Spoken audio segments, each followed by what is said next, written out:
प्रहरी प्रशासनले गरेनन् भने जनताले जनकारबाही गर्नेछन्। त्यो स्थिति सिर्जना गर्नेतर्फ प्रहरी प्रशासनले नधकेल्नु होला, किनभने जनता अन्तिममा प्रहरीमाथि भरोसा गर्छन्, प्रशासनमाथि भरोसा गर्छन्, सेनामाथि भरोसा गर्छन्, सबैमाथि भरोसा गर्छन्। तर भरोसाको त्यो एउटा त्यान्द्रो टुट्यो भने जनताले आफ्नो सुरक्षा आफै गर्ने गरी तागत र त्यो संगठन त्यो व्यवस्थित गरेर जान्छन् र त्यो ढङ्गले उनीहरू कारबाहीमा उत्रिनेछन्। त्यो स्थिति बडो दुर्भाग्यपूर्ण हुनेछ। म यो कुरा तपाईँहरूका बीचमा राख्न चाहन्छु। अहिले मानिसहरूलाई धेरै ठुलो भ्रम छ। धेरै ठुलो भ्रम के छ भन्नुहुन्छ भने एमालेलाई हामीले सरकारबाट बाहिर पठायौँ। एक दुईवटा कुरामा मलाई एक दुईवटा कुरामा कुनै डर, कुनै आशंका अरू केही पनि छैन। म अहिले होइन, 22, 23, 24, 25, 26 गते पनि भन्दै आएको छु। सिंहदरबार जलिरहँदा प्रहरी किन रमिते बन्यो? सिंहदरबार जलिरहँदा 3500 को हाराहारीमा भएको त्यहाँको सेना किन रमिते बन्यो? प्रधान सेनापतिलाई प्रधान न्यायाधीशले सर्वोच्च अदालतको रक्षाका निम्ति आफै टेलिफोन गरेर समयमा ध्यान आकर्षण गराउँदा त्यत्रो सिंह जङ्गी अड्डाको छेउमा रहेको सर्वोच्च अदालतका सबै मिसिलहरू, सबै ऐतिहासिक कागजातहरू चलाउने गरी रमिते किन बन्यो? यो कसको सेना हो? नेपाली सेना हो भने नेपालीका आफ्ना सम्पदा, आफ्ना सचिवालय, आफ्ना कार्यालय, आफ्ना यी चाहिँ ऐतिहासिक धरोहरहरू चाहिँ जोगाउन किन सक्रिय भएन? यो प्रश्न छ। नेपाली सेनाप्रति पनि छ, नेपाल प्रहरीप्रति पनि छ। प्रहरीलाई ज्यान जोगाऊ, हतियार जोगाऊ र वर्दी जोगाऊ भन्ने आदेश दिने को हो? त्यो दिन 24 गते यो आदेश दिने को हो? यो कुराको पनि खोजी भइराखेको छ। किनभने प्रहरीले 3 जनाले त ज्यान गुमाए, उनीहरूले आफ्नो चाहिँ जीवन गुमाएर पनि सकेसम्म कोसिस गरे, तर उनीहरूलाई आदेश नै ज्यान जोगाऊ, हतियार जोगाऊ र वर्दी जोगाऊ, गोली नचलाऊ भन्ने थियो। अनि गोली कसले चलाएको रहेछ? तथ्यले के भन्यो? तथ्यले के भन्यो भने 24 गते 23 गते सरकारले गोली चलाउन आदेश दिएको थिएन। 19 जना व्यक्तिहरूको गोली सरकारले आदेश दिएर गोली चलाएर भएको होइन। त्यो हत्या त्यसरी भएको होइन। त्यो हत्या बुलेट प्रुफ कारमा, बुलेट प्रुफ मोटरसाइकलमा चाहिँ उनीहरू बुलेट मोटरसाइकलमा उनीहरू जसरी आए, उनीहरू चाहिँ स्वचालित हतियार सहित आए। तपाईँहरूले देख्नु भएको छ, एम्बुलेन्सबाट आएर गोली हानिएको छ, बुलेट मोटरसाइकलबाट आएर गोली हानिएको छ। यो ढङ्गका घटना भएका छन्। यो छानबिन गर भनेर हामीले भनेका छौँ। केन्द्रीय कमिटीले यही भनेको छ। अहिले दुधको साक्षी बिरालो जस्तो बनाउन खोजिएको छ। छानबिन चाहिँ कसलाई जिम्मा दिएको छ भने गौरीबहादुर कार्की, जो त्यो सिंहदरबार जलाउनु पर्छ भनेर ट्विटरमा लेखिरहेका थिए, मिनेटमा लेखिरहेका थिए। हामी भन्न चाहन्छौँ, जाँचबुझ आयोग संविधानको, कानूनको व्यवस्था अनुसारको निष्पक्ष, स्वतन्त्र र तटस्थ त्यो आयोग बनाएर यी समग्र तथ्यहरू बाहिर ल्याइयोस्। जोसुकै दण्डित गर्नुपर्ने गरी तथ्य आयो भने पनि कारबाही गर्ने जिम्मेवारी सरकारको हुन्छ। तर अहिले बनाइएको आयोग एउटा नियोजित छ। त्यसलाई परास्त गर्नका निमित्त जनआन्दोलनको बलमा, जनताको शक्तिको बलमा हामीले प्रतिनिधि सभा पुनर्स्थापना गर्ने र जनताको शक्ति, जनताको तागतको बलमा संविधानलाई लयमा फर्काएर यो देशलाई जनताले बनाएको संविधानद्वारा शासन गर्ने बाटोमा लैजाने प्रण हामीले केन्द्रीय कमिटीको 10औं बैठकबाट गरेका थियौँ। त्यो फैसला गरेका थियौँ। त्यसको कार्यान्वयनका निम्ति पहिलो शङ्खघोष, उद्घोष र यो प्रदर्शन अर्घाखाँचीले गरेको छ। म अर्घाखाँचीको पार्टीलाई धन्यवाद भन्न चाहन्छु। अहिले यो 77 जिल्लामा अर्घाखाँचीले आज पहिलो थालनी गरेको छ। म अर्घाखाँची जिल्ला कमिटीलाई विशेष धन्यवाद भन्न चाहन्छु। पार्टी केन्द्रीय कमिटीको तर्फबाट हाम्रो सिङ्गो नेतृत्वको तर्फबाट म हिजो मात्रै पनि केन्द्रीय कमिटीको बहस नोटको प्रतिवेदन अध्यक्षलाई बुझाउन उहाँको निवासमा पुगेको थिएँ र उहाँलाई त्यो प्रतिवेदन बुझाउने सिलसिलामा म अर्घाखाँची आउने भनेर भनेको थिएँ। उहाँले तपाईहरूलाई यो प्रदर्शनलाई, तपाईहरूको यो एकतालाई, तपाईँहरूको यो ऊर्जा र जुझारूपनलाई उहाँले त्यतिखेर पनि मलाई भन्नुभएको थियो, अर्घाखाँचीका साथीहरूलाई सम्झेको भन्नुहोला, उहाँहरूलाई मेरो सन्देश पुर्याइदिनु होला भन्नुभएको थियो। म तपाईँहरूलाई अध्यक्ष कमरेडले हिजो मात्रै पनि पठाउनु भएको सन्देश यो कार्यक्रममा राख्न चाहन्छु र म भन्न चाहन्छु परिस्थिति केही बदलिएको छ, वातावरण केही अशान्त छ, अराजकता छ। कतिपय मान्छेहरूले आफ्ना सुदिन आए भन्ने खालका त्यस्ता बकवासहरू गरिरहेको पनि तपाईँहरूले सुन्नुभएको छ। कमिलाको प्वाख आएको जस्तो गरेका छन् कतिपय मान्छेहरू, तपाईँहरूले देखिरहनु भएको छ। म यो ठाउँबाट शान्ति बगैँचाको यो छेउको यो ठाउँबाट भन्न चाहन्छु, म प्युठानबाट निर्वाचित सांसद, यो जिल्लाबाट तपाईँहरूले निर्वाचित गरेको सांसद टोपबहादुर रायमाझी दाइ अहिले यहाँ हुनुहुन्न। उहाँ एउटा त्यस्तै खालको षड्यन्त्रको चक्रव्यूहमा भएर कानुनी लडाई लडिरहनु भएको छ। तर म भन्न चाहन्छु, उहाँ देशभरिमा 7औं सबभन्दा बढी भोट ल्याएर जित्ने तपाईँहरूको जनप्रतिनिधि हुनुहुन्थ्यो। म देशभरिमा 10औं 9औं नम्बरमा भोट ल्याएर जित्ने चाहिँ म निर्वाचित सांसदहरू मध्येको जनप्रतिनिधि थिए। तर अहिले के स्थिति सिर्जना भएको छ, कुनै जुलुसमा पानी बाँडेर हिँड्ने, पानी बाँड्न हिँडिरहेका व्यक्तिहरूले आन्दोलन हाइज्याक गरेर अहिले मन्त्री र प्रधानमन्त्री हामीले बनाउने हो भन्दै नाटक गरिरहेका छन्। मन्त्री र प्रधानमन्त्री बनाउने काम कसको हो? संविधानले कसलाई भन्छ? हामीले यो कुराको ठिक्का राख्नुपर्छ। अहिले संविधानले नचिनेका, बाटो हिँडिरहेका मान्छेहरू, जनताले नचिनेका व्यक्तिहरू अहिले प्रधानमन्त्री र मन्त्री बनाइएको यो नाटक गरिरहेका छन्। त्यसो भएर मैले भन्ने गरेको छु, तपाईँहरूले सुन्नु पनि भएको छ, यो रुल अफ ल होइन, यो हुल अफ ल हो। रुल अफ ल मुर्दाबाद। हामी रुल अफ लको कानुनी शासनको पक्षमा छौँ। आदरणीय जनसमुदायहरू, मैले अलिकति घटनाक्रमलाई भन्न चाहन्छु। 23 गते जेनजी जो 1997 देखि 2012 सालसम्मको अवधिमा जन्मेको पुस्ता हो, त्यो पुस्ताको नामबाट जेनजी मुभमेन्ट नेपालले विरोध प्रदर्शनको आयोजना गरेको थियो।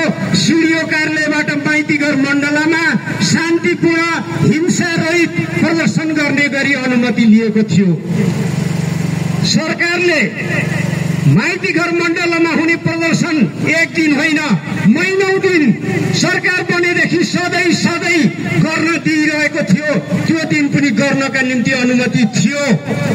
तर 12 बजेपछि तपाईँहरूले ख्याल गर्नुभयो होला, कालो ड्रेस लगाएका, हतियार भिरेका विभिन्न व्यक्तिहरू त्यो जुलुसमा प्रदर्शन गरे। टिओबी टी सर्ट लगाएका व्यक्तिहरू आए, एम्बुलेन्सबाट गोली हान्दै फायरिङ गर्दै मान्छेहरू आए र स्कुल ड्रेसमा समेत ल्याइएका विद्यार्थीहरू समेतलाई छानी गोली हानियो र 19 जनाको हत्या भयो। अहिले एकथरी स्वाटहरूले भन्ने गर्छन् प्रधानमन्त्रीको आदेशमा, गृहमन्त्रीको आदेशमा गोली चल्यो भन्ने खालका स्वाटहरूका तपाईँहरूले कुतर्क सुनिराख्नु भएको हुन्छ। म स्पष्ट पार्न चाहन्छु, म दुईवटा प्रधानमन्त्रीको सल्लाहकार भइसकेको, कानून निर्माणमा संलग्न रहेको, कानूनको शासनको प्रक्रिया बुझेको, कानूनको विद्यार्थीको हैसियतमा पनि भन्न चाहन्छु, प्रधानमन्त्री र प्रधानमन्त्रीको त गोली हान्ने आदेश र गोली हान्ने आदेशसँग कहीँ भेट हुन्न। हाम्रो कानूनी व्यवस्थाले प्रधानमन्त्रीलाई गोली हान्ने आदेशसँग, त्यो आदेश र एक्सनसँग भेट हुने कुनै ठाउँ र त्यो संयन्त्र त्यो सिर्जना गरेको छैन। बानेश्वरमा पनि भयो के? बानेश्वरमा पनि घुसपैठियाहरूले त्यो आन्दोलनमा जेनजी मुभमेन्टमा सिर्जना भएको एक खालको सोसल मिडियालाई नियमन गर्ने कुरासँग सिर्जित एउटा अवस्थालाई भड्काउनका निम्ति त्यहाँ हत्या र आतंक सिर्जना गर्नका निम्ति त्यहाँ रक्तपात सिर्जना गरेर त्यो सरकारका विरुद्ध, त्यो व्यवस्थाका विरुद्ध, त्यो संविधानका विरुद्ध जुन खालको षड्यन्त्र चलिरहेको थियो, त्यही सिलसिलामा रक्तपात मचाउने काम भएर त्यो गोलीकाण्ड भइसकेपछि मात्रै प्रधानमन्त्रीलाई थाहा हुने, त्यो गोलीकाण्ड भइसकेपछि मात्रै गृहमन्त्रीलाई थाहा हुने, त्यो खालको एउटा अनौठो अवस्था सिर्जना भयो। तपाईहरुले सुन्नु भएको छ, गोलीकाण्ड भयो। गोलीकाण्ड भइरहँदाखेरि उपयुक्त ढंगले त्यहाँ गोली चल्ने ढंगको भीड़ नियन्त्रणका निम्ति पानीको फोहरा प्रयोग गर्नुपर्ने, चाहिँ हवाई फायर गर्नुपर्ने, गोडामुनि गोली हान्नुपर्ने, यी आदेशका, यी भीड़ नियन्त्रणसँग सम्बन्धित प्रहरीले पूरा गर्नै पर्ने प्रक्रियाहरू त्यहाँ केही पूरा गरिएका छैनन् र 12:30 बजेपछि एकैचोटि संसद भवनमा धावा बोल्ने गरी युवाहरूलाई त्यतातिर झुकिएर चारैतिरबाट घुसपेट भएका तत्त्वहरूले गोली चलाएर युवाहरूमा त्यो खालको चाहिँ जुन हाम्रा कलिला छोराछोरी भाइ बहिनीहरूको हत्या भयो, त्यो बडो दुःखद घटना थियो। त्यो दुःखद घटनाले सिर्जना भएको एउटा त्यो खालको संवेदनशीलता र आवेशको उत्तेजनाको परिस्थितिमा टेकेर सिङ्गो देशभरि आगो लगाउने, देशका संरचनाहरूमा, सम्पदाहरूमा, हाम्रा राष्ट्रिय सचिवालयमा, सर्वोच्च अदालतमा, राष्ट्रपति कार्यालयमा र संसद भवनदेखि विभिन्न ठाउँमा आगजनी गर्ने काम, त्यो आन्दोलनमा घुसेर त्यहाँ घुसपेट गरेर आफ्नो स्वार्थको रोटी सेक्न लागि परेका तत्त्वहरूले सुनियोजित रूपमा गरेको एउटा यो अपराधपूर्ण कार्य हो। यसमा कुनै भ्रम पाल्नुपर्ने जरुरी छैन। आज कथाका पानाहरू धेरै पल्टिसकेका छन्। आज वाशिंटन पोस्टले के लेखेको छ, त्यो 23 गते गोली चलेको कारणले 24 गते आगजनी भएको मात्रै होइन भन्ने लेखेको छ। आज न्यूयोर्क टाइम्सले के लेखेको छ, त्यो क्षणिक उत्तेजनामा आवेशमा उत्पन्न भएको घटना मात्र होइन भनेर लेखेको छ। र यो सुनियोजित रूपमा सिंहदरबार आगजनी गर्नका निम्ति को लाग्यो। तपाईहरुले अनुमान गर्नुहोस् त, सिंहदरबार आगजनी गर्नका निम्ति को सक्रिय भयो। तपाईहरुले विभिन्न नामहरू देख्न सक्नुहुन्छ। अहिले छापछाप्ती मिडियाहरूमा त्यस्ता अनुहारहरू, ती व्यक्तिहरूका तस्बिरहरू, भिडियोहरू आइराखेका छन्। त्यहाँ चाहिँ विभिन्न व्यक्तिहरू सक्रिय भएका देखिन्छन्। नेपालको सिंहदरबार जलाउन सबभन्दा बढी कसलाई छटपटी थियो, को सक्रिय थियो, तपाईहरुले अनुमान गर्नुपर्ने विषय छ। आज हामीले तथ्यको आधारमा सत्यमा पुग्ने हाम्रो चाहिँ अध्ययनको तरिकालाई प्रयोग गर्नुपर्ने जरुरी छ।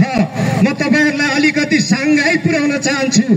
केही दिन अघि मात्रै सांघाई सहयोग नियोगको एउटा चाहिँ विशेष समिटमा हाम्रो सम्मानीय प्रधानमन्त्री पार्टी अध्यक्ष पुग्नुभएको थियो र उहाँले लिपुलेख पास भएर गरिएको 2 देशीय बीचको व्यापारिक सम्झौतालाई चीनका राष्ट्रपति समक्ष उहाँले भन्नुभयो, यो गलत हो, यो नेपालको लिपुलेख भूमि भएर चाहिँ यो गरिएको 2 देशको सम्झौताप्रति नेपालको आपत्ति छ। यो हुनुपर्ने त्रिदेशीय सम्झौता हो। नेपालको हिस्सेदारी जरुरत छ। यो सम्झौताप्रति नेपालको प्रधानमन्त्रीको हैसियतले म आपत्ति प्रकट गर्छु भन्नुभएको थियो। त्यसले कता कता छोएको थियो, त्यसले कता कता संवेदनशीलता सिर्जना गरेको थियो। तर हामी भन्न चाहन्छौँ, हाम्रो 1 इन्च भूमि पनि कसैले गिद्दी नजर लाएर, कसैले हस्तक्षेप गरेर, कसैले ठुला मिलेर, काले मिलेर खाउँ भाले जस्तो गरेर यताउता गर्न पाइँदैन। नेपालको प्रधानमन्त्रीले नेपालको भूमिको सुरक्षाका निम्ति लिपुलेख पासका सन्दर्भमा भारत र चीनले गरेको सम्झौताको विरोधमा र नेपालको राष्ट्रिय हितको झण्डा फहराउनु भएको थियो। चुच्चे नक्सा प्रकाशित गरेर उहाँले सुरु गर्नुभएको राष्ट्रिय स्वाभिमानको त्यो झण्डालाई सांघाई समिटमा पनि गएर उहाँले नेपालको हितमा, नेपालको स्वाभिमानमा उहाँले फहराउनु भएको थियो। त्यो कसलाई चित्त बुझिएको थिएन। ती आगोको पुल्ठो बोकेर सिंहदरबार चलाउन आएका विभिन्न ठाउँमा आएका देखिन्छन्। यस्ता तत्त्वहरूको बारेमा पनि हामी गम्भीर हुनुपर्ने स्थिति छ। तपाईहरुलाई मैले अरु धेरै कुरा भन्दिन। कसले कहाँ कहाँ आगो लगाए यहाँ अर्घाखाँचीमा पनि म नामेसी सहित भन्न सक्ने तागतका साथ त्यो रिसर्चका सहित उपस्थित भएको छु। तर म यो यहाँका साथीहरूले सबैले चिन्नु भएको छ, म त्यतापट्टि जान्न। नेपाली कांग्रेसको केन्द्रीय कार्यालयमा आगो लाउन जाने त्रिभुवन विश्वविद्यालयमा स्वतन्त्र विद्यार्थी युनियनको क्रान्तिकारीका तर्फबाट उम्मेद्वार भएको प्रवीण दाहाल र उसको नेतृत्वमा मान्छेहरू थिए। भिडियो सार्वजनिक छन्। तपाईहरु संसद भवनमा आगो लागि गर्न जाने एकजना कलाकार अमन प्रताप अधिकारी जो देउरालीमा राजा भेटियो, देउरालीमा रानी भेटियो भनेर गीत गाउने क्षेत्र प्रताप अधिकारी पञ्च थिए, उनको छोरा लगायतका व्यक्तिहरूका भिडियो सार्वजनिक छन्। चेतन सापकोटा सहितका व्यक्तिहरू सिंहदरबार आगजनी गर्न गएका थिए।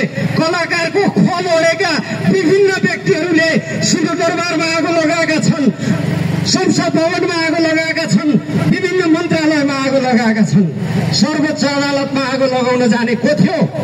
ल क्याम्पसमा अखिल क्रान्तिकारीको सभापतिको उम्मेद्वार भइसकेको व्यक्ति यहाँ आगजनी गर्न पुगेका छन् र यो विभिन्न ठाउँमा यस्ता तत्त्वहरू सक्रिय भएको देखिन्छन्।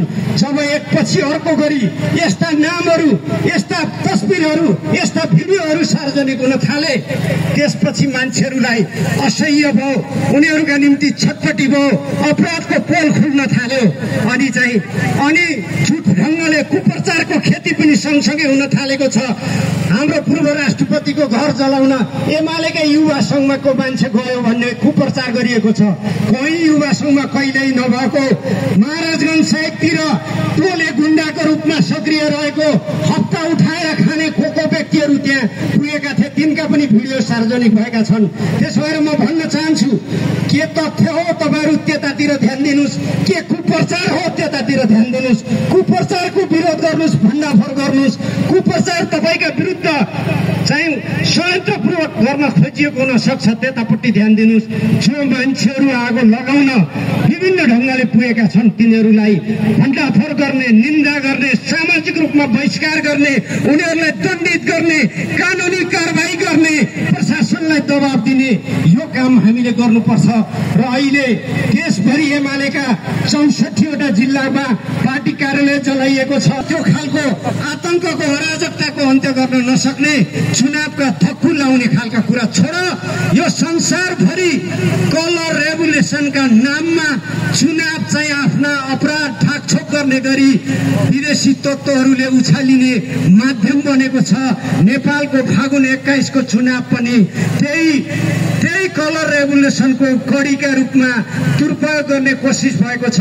त्यसो भएको हुनाले हामीले संसद पुनर्स्थापना मार्फत संविधान संशोधन र समस्याहरूको समाधान गर्ने कुरालाई जोड गरेका छौं। आदरणीय दाजुभाइ तथा दिदीबहिनीहरू, एउटा कुरामा हामीले ध्यान दिनुपर्छ। आज अमेरिकी कठपुतलीहरू, विभिन्न ढङ्गका संदिग्ध व्यक्तिहरू, विभिन्न चाहिँ फाउन्डेसनहरूमा काम गरेका व्यक्तिहरू छानिकन मन्त्री बनाइएका छन् र उनीहरू चाहिँ खाली आफ्नो त्यो मालिक भक्ति गरिराखेको स्थिति छ। आज चाहिँ दलाई लामाले नेपालको प्रधानमन्त्रीलाई बधाई सन्देश पठाउँछन्। दलाई लामाको एउटा निर्वासित सरकार छ, गैर कानूनी अवैधानिक, त्यो सरकारको प्रधानमन्त्रीले नेपालको प्रधानमन्त्रीलाई बधाई सन्देश पठाउँछ। छिमेकी मित्र राष्ट्रको प्रधानमन्त्रीको बधाई सन्देश तपाईहरुले आएको सुन्नुभयो। एउटा मित्र राष्ट्रको तर्फबाट त निकै उद्वेलित भएर पनि आयो, अर्को तर्फबाट आएको सुन्नुभयो छैन। त्यसो भएको हुनाले अन्तर्राष्ट्रिय राजनीतिका हिसाबले, कूटनीतिका हिसाबले, हरेक हिसाबले लोकतन्त्रको बाटोबाट हामी जसरी धर्म रहिरहेका छौं, जसरी नेपालीले 75 वर्ष संघर्ष गरेर स्थापना गरेको संविधान सभा र त्यसले बनाएको संविधानलाई च्यात्ने कोसिस भएको छ, त्यो सबै चिजलाई असफल पारेर जनता एकताबद्ध भएर, जनता बलियो भएर, जनताले खबरदारी गरेर, जनताले त्यो ढंगले सचेतनता र जागरण सिर्जना गरेर हामीले चाहिँ यो भुइँफुट्टाहरूको शासन अन्त्य गर्ने र लोकतन्त्रको बाटोमा देशलाई लैजाने काम गर्नुपर्छ। म यो कुरा तपाईहरुका बीचमा राख्न चाहन्छु। अर्घाखाँचीको पार्टीले आज सर्वोपरि रूपमा यही उद्घोष गरेको छ। भुइँफुट्टाहरूको, भिजिलान्तेहरूको, विदेशीहरूका कठपुतलीहरूको, विदेशीहरूले परिचालित गरेका तत्त्वहरूको होइन, जनताले चुनेका जनप्रतिनिधिहरूको शासन, कानूनको शासन, संविधानको शासन, रुल अफ लमा मुलुकलाई फर्काउनु पर्छ। आजको हुल अफ लबाट मुलुकलाई चाहिँ यो हुल अफ ललाई अन्त्य गर्नुपर्छ र मुलुकलाई सही बाटोमा अगाडि बढाउनुपर्छ। म यो कुरा तपाईहरुका बीचमा राख्न चाहन्छु।